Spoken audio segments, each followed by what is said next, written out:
Well, gamers, strap in because you're about to get lectured as to why Dragon Age the Vailguard did not resonate with a broad enough of an audience. Imagine that.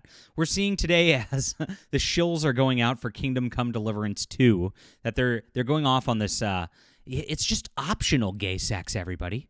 It's just optional trans scars in the character creator. This is how they're trying to rebrand wokeism right now. They're trying to soften it and soften the message towards you because they know that their total diversity and inclusivity messaging and marketing isn't working. So they're going to adjust their marketing tactics, but they're still going to put all this crap into the game still. I don't think BioWare is going to change anything when it comes to Mass Effect in the next game here. Even though they've gutted their studio, there's less than 100 people working there at this point. They're not going to learn their lessons because they're true believers in on the woke. And it's very interesting in to see how many people are going mask off, defending woke in certain situations, and in other times it's totally okay.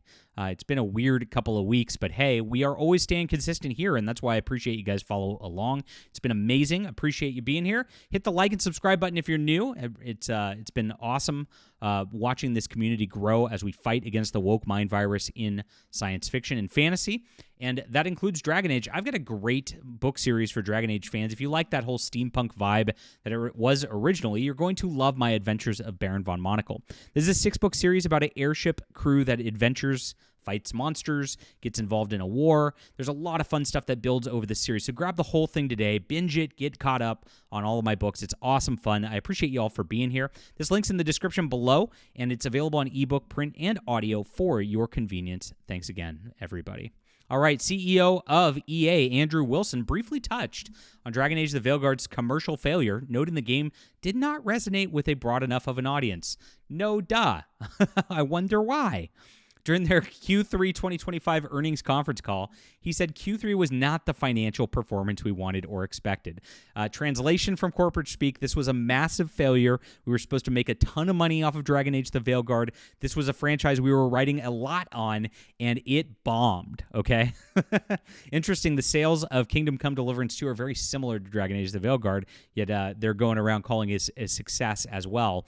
It, of course, was sitting based on the success of the prior game that it got this far, but I don't think people are going to be following Warhorse Studios after their behavior today, much like people have stopped following BioWare. We know as a leader in global entertainment and great titles, even when built and delivered with polished execution, can sometimes miss our financial expectations. Well, that's some gobbledygook. What is this? Great titles, polished execution. What does that even mean? It was a terrible game with a terrible storyline, and it failed, and gamers did not want it. From there, he listed off 3 objectives that the company's blockbuster strategy employs. First, create an authentic story experience for the core audience. Wow, well, they failed there. Hiring that Andrew Bush guy who goes by Corrine Bush, a dude in a dress, he went out there and turned this into some huge transgender allegory where you had to do push-ups if you were misgendering people in-game. It's absolutely absurd stuff. Don't forget about the top surgery scars that were all up in the rage of this.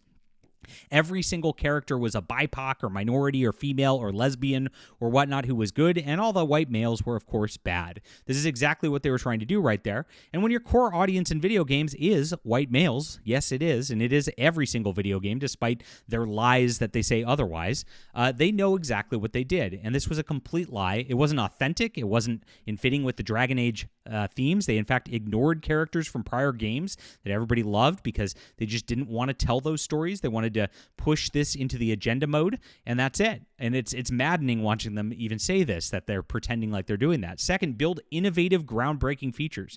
This is a follow-up sequel game. There's not innovative, groundbreaking features in it, and we know it. Come on.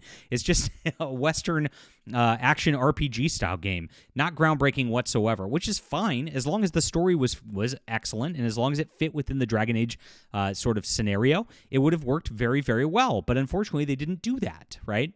And third, emphasize high-quality launches across both PC and console. Well, it was a dud, and we know this all the way around. Very, very funny. Not as buggy as Star Wars Outlaws, but hey, what is? In order to break out beyond the core audience, games need to directly connect with evolving demands of players who increasingly seek shared world features and deeper engagement alongside high-quality narratives in this beloved category. Holy crap, I'm getting a headache just from listening to this corporate statement. What a lie all the way around. I mean, it's obvious. You just need a good freaking story with good freaking characters. That's all it takes, my friends. The graphics don't have to be groundbreaking. The gameplay doesn't have to be groundbreaking as long as it's fun. Look at Space Marine 2 as an example. The graphics on it are fine.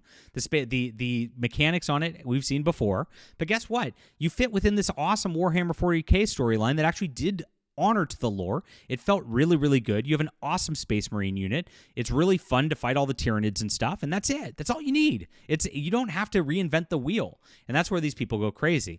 They should be hiring somebody like me who's writing good fantasy that people love to do things, but instead they hire these activists instead, obviously. And now we know that these people have moved on, and the people who have created this game, Corrine Bush is now doing a Dungeons & Dragons RPG. You know exactly how that's going to go. And a bunch of the writing team from this are actually moving on to Ghost of Yotai. And Ghost of Yotai has already come out.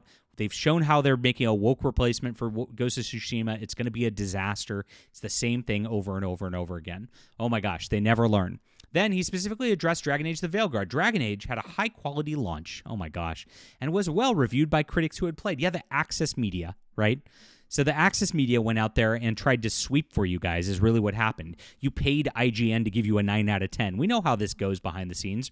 Bribes, either for money or for access or with other things. This is how it works with the mainstream media, and that's why they give these AAA studios such high marks all the time, regardless of whether a good game or not. However, it did not resonate with a broad enough audience in this highly competitive market. Well, I've seen this exact thing said about Conquered. I've seen this exact same thing said about Suicide Squad Kill the Justice League. They keep going, highly competitive market, highly competitive market. Well, you're not competing because you're making games that suck. I mean, that's all that matters. It's really that simple, and it's not that competitive. If you just had a brand like that is a reasonable brand like Dragon Age and just told a story that was all right, you probably would have been fine, but you went woke. That's what happened. And you're completely just missing the point again. Wilson's comments come on the wake of EA admitting in a press release that it had a earnings call that Dragon Age engaged approximately 1.5 million players during the quarter, down nearly 50% from companies' expectations, and I think it would have cost and been about 5 million they needed to actually break even on this game based on the reports of what it cost. Following that report, EA gutted BioWare with recent rumors claiming that only 80 employees are left at the company. And Mark Kern noted at the beginning of the month that the company was down to 80 players before the last round of layoffs. The most recent round announced BioWare manager Gary McKay in a blog post. He said, "We have incredible talent here at BioWare, and so we have worked diligently over the past few months to match many of our colleagues and other teams at EA that had open roles that were a strong fit. They're all out now. All these people have left the company. And guys, it's a very simple explanation. Why didn't this resonate? Because it was woke. Nobody wants the transgender narrative in things. Nobody wants to deal with that in their fantasy gameplay especially, and it's just not fun for any players, and so everybody just tunes out of things. If you don't learn this lesson, your games are going to keep going this direction, and we're just seeing it over and over again. Like I said, they're not going to change, guys, because these are true believers in the company. They keep hiring the same people. I told you how Corrine Bush moved over to Dungeons & Dragons, and the rest of the writer team here has moved over from Ghost to Yotai. They are just going to take over other properties and just leave a wake of destruction in their paths. And that's exactly what's going on here. Until you get rid of all these woke activists, nothing will change in the video game industry, and that needs to be done right away. Otherwise, what's going to be left? I don't see very much. All right, well, I think some Asian studios are very, very happy to see that these Western studios are not learning their lessons. They'll be developing new franchises that people are going to enjoy, and that'll be that for now. Please hit the like and subscribe button. Let me know what you think about this. Did this resonate with you? Hit the like and subscribe button, as I said, and do check out For Steam and Country and this awesome fantasy series. You're going to love this ebook, print, and audio in the description. Appreciate you being there.